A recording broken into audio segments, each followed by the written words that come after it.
যখন স্টেফেন কিসলিং এই corner কিকটিকে head দিয়ে গোল বক্সে পাঠায় তখন সবাই ধরে নিয়েছিল এটি গোল, এমনকি রেফারিও গোল দিয়ে দিয়েছিল।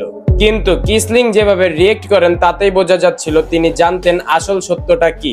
আর যখন রিপ্লেতে ঘটনাটি দেখা হলো তখন সবাই রীতিমতো অবাক হয়ে যায়, কারণ বলটি গোলপোস্টের বাহিরের দিক দিয়ে ভেতরে ঢুকেছে। কিসলিং যেই জায়গায় বলটি হেড করেছিলেন ঠিক সেই জায়গায় গোলপোস্টের নেটটি কাটা ছিল, আর সেই কাটা অংশ দিয়ে বলটি খুব সহজেই গোলপোস্টের ভেতরে চলে যায়। পরে হোফেনহাইমের খেলোয়াড়রা রেফরির কাছে আবেদন করেন এবং তাকে গোলপোস্টের কাটা নেটটি দেখান। পরে রেফরি কিসলিং এর কাছে জানতে চান আসলে কি হয়েছিল। কিসলিং শুধু বলেন, আমি হেড করার পরে যখন পিছনে ফিরে তাকাই তখন বলটি গোলপোস্টের ভেতরে ছিল। কিন্তু এত কিছু শোনার পরেও রেফরি নিজের ডিসিশন পরিবর্তন করেননি। এর ফলে হোফেনহাইম 2-1 গোলে ম্যাচটি হেরে যায়।